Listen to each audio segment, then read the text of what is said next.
Baik, saudara saksi, saya ingin bertanya lagi bahwa sesudah saudara saksi mendapatkan kejanggalan, ada kejanggalan di dalam putusan atau vonis yang menimpa mereka, para terpidana, melihat bertemu dengan para saksi yang saudara saksi temui, lalu kenapa, apalagi yang saudara lakukan untuk memberikan bantuan atau mengungkap peristiwa ini lebih terang? Peristiwa ini bukan hanya peristiwa hukum, tetapi peristiwa sosial dan peristiwa kemanusiaan. Dan peristiwa kemanusiaan ini, maka saya sebagai seseorang yang tinggal di Jawa Barat harus memberikan bantuan bagi siapapun yang mengalami problem sosial. Dan bantuan saya bukan hanya pada kasus ini, banyak kasus yang saya bantu. Nah, kemudian karena ini problem sosial, saya melihat ada aspek psikologi yang dialami oleh masyarakat di sekitar lokasi, yaitu ketidakmauan mereka dan ketidakmampuan mereka secara fisik maupun secara ruhania untuk bicara pada 8 tahun yang lalu. Aspek tekanan psikologi yang menimpa orang-orang miskin, yang menimpa orang-orang yang berpendidikan rendah. Kemudian mereka harus menghadapi sebuah peristiwa hukum yang luar biasa, mengakibatkan mereka menyerah dan bungkam selama 8 tahun.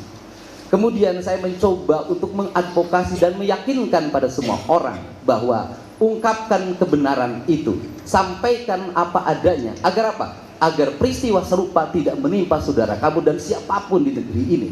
Inilah yang mendorong saya memiliki semangat untuk menyelesaikan dan meminta masalah ini tuntas. Karena apa? Karena menurut saya masalah ini bukan hanya pertentangan antara terpidana dengan putusan pengadilan, tetapi juga pertentangan antara Polda yang hari ini menyatakan 2 DPO ini tidak ada, yang satu sudah dibatalkan di pra-peradilan, padahal ketiga orang ini memiliki fungsi dan peran strategi sebagai otak pelaku, sebagai orang yang melakukan pemukulan, bahkan orang yang pertama melakukan tindakan asusila. Artinya bahwa putusan yang ada dalam putusan yang ditetapkan oleh Mahkamah Agung melalui putusan kasasi sesungguhnya bertentangan dengan apa yang menjadi fakta hukum hari ini. Artinya pertentangannya bukan di pengacara dengan JPU dalam pandangan saya. Pertentangan hari ini juga di penyidik dengan JPU. Baik, saudara saksi, sesudah saudara saksi mendalami apa yang saudara dapatkan bertemu dengan sumber atau saksi yang saudara temui di beberapa orang gitu ya. Nah, saya ingin dapatkan seberapa yakin saudara saksi bahwa peristiwa yang mereka ceritakan, para saksi yang saudara saksi temui, mengandung kebenaran. Dari mana saudara itu yakin bahwa mereka lebih benar, dapat dipercaya dibanding uraian pada peristiwa yang termuat di dalam putusan pengadilan terhadap logika mereka? Sosialnya sederhana dan logika psikologisnya sederhana. Apa dasar orang-orang kecil dari Kudus? Apa dasar orang-orang miskin dari Bekasi bertemu dengan saya? Apa dasar saudara Dede ingin dipenjara karena merasa berbohong pada tahun 2016? Dasarnya cuma satu, mereka punya hati. Dan bagi saya kebenaran yang tertinggi bukan kebenaran akal. Kebenaran yang tertinggi adalah kebenaran hati. Akal bisa diakal-akali, tapi hati nggak bisa dibohongi.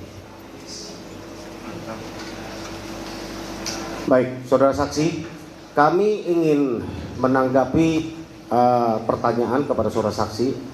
Ada yang mengatakan para saksi itu berbicara kepada saudara saksi oleh karena saudara saksi menjanjikan sesuatu, berikan sesuatu. Apa benar itu? Saya tidak pernah menjanjikan sesuatu.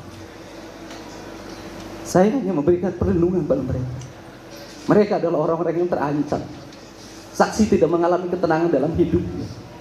Dan tugas saya sebagai manusia adalah menyampaikan pesan-pesan Allah pada mereka, untuk menjaga mereka agar berkata benar. Dan negeri ini memerlukan orang-orang yang berkata dengan hati, bukan hanya berkata dengan logika. Yang saya lakukan adalah panggilan hati nurani, tanpa ada paksaan dan tujuan apapun. Dan saya berani mempertaruhkan apapun dalam hidup saya untuk melindungi mereka dan membebaskan 7 terpidana yang saya yakini tidak salah. Dan negeri ini tidak boleh membiarkan ada orang yang mengalami kecelakaan, kemudian mohon maaf orang itu juga tamat SMP, padahal bapaknya seorang anggota dan tiap malam menurut keterangan temannya itu nongkrong minum minuman keras. Apakah negara akan membela yang tukang minum dan mempenjarakan orang-orang miskin? Baik, saudara saksi, itu kami perlu confirm, apakah saudara saksi yakin dengan apa yang saudara saksi sudah wawancara, sudah temui, ya. Seperti saudara saksi sudah uraikan tadi, dengan niat yang baik, ya. Walaupun ada yang menghembuskan terkait bahwa saudara mengambil keuntungan, saudara mengambil momen terkait dengan pencalonan saudara menjadi gubernur, ya. Mungkin saudara saksi bisa jelaskan. Yang pertama, bahwa saya meyakini betul kebenaran orang-orang kecil. Saya meyakini betul orang kecil, orang bodoh yang tidak tamat SD berkata dengan hati. Kemudian yang kedua, persoalan pengambilan momen politik bagi saya nggak ada kaitannya. Sebelum kasus ini saya sudah memiliki elektabilitas yang cukup kalau ngomong politik. Sebelum kasus ini medsos saya sudah memiliki pengikut yang banyak. Dan kalau bicara politik, pertanyaan terbalik. Apakah saya sebagai seorang politisi tidak mengambil resiko dari itu? Saya juga ngambil resiko. Dan saya juga beresiko. Tetapi orang harus mengambil resiko untuk satu, sebuah kebenaran. Sesudah saudara saksi mendapatkan semua fakta yang dijelaskan tadi, apa yang menjadi alasan utama saudara saksi membawa kasus ini untuk ditangani ke Bapak Profesor Dr. Otto Hasibuan? Karena ini harus ditangani oleh orang yang profesional. Tetapi di balik itu, ini juga harus ditangani oleh orang yang memiliki hati. Dan saya melihat Pak Otto seorang profesional pada profesi sebagai seorang advokat dan pengacara. Tetapi dia sering menangani persoalan-persoalan yang mengandalkan hati untuk melakukan pembelaan. Saya sering menangis ketika melihat dia bersidang dan melakukan pembelaan terhadap klien. Dan dari situ saya berharap kasus ini bisa selesai di tangan Pak Otto. Walaupun selesai kasus ini, Pak Otto hanya mengantarkan, karena yang memutuskannya adalah Yang Mulia Hakim Mahkamah Agung. Saya pikir apa yang saudara saksi lakukan sungguh sangat mulia dan dapat membuat terang satu peristiwa ini, ya. Saudara masih ingat berapa saksi yang saudara saksi pernah wawancarai selama ini? Data-datanya sudah disampaikan, saya sudah lupa berapa ya, karena terlalu banyak, dan saya tidak mau mengingatnya, ya, karena yang harus diingat terlalu banyak. Terima kasih, dari saya cukup. Baik, saya lanjutkan. Saudara saksi tadi mengatakan ada kejanggalan. Ada nggak yang spesifik kejanggalan dari kejadian ini? Kalau saya bukan spesifik ya, semua hal janggal kok. Jadi nggak bisa dikatakan ada yang spesifik dari kejadian. Semua hal janggal. Semua janggal. Semua janggal. Silahkan, dari seluruh prosesnya janggal. Dari apa yang dituduhkan janggal. Putusannya juga janggal. Nah, dari kejanggalan-kejanggalan ini kemudian saudara saksi mengadakan atau membuat langkah-langkah seperti tadi yang disebutkan, membawa kepada Pak Otto dan lain sebagainya. Kira-kira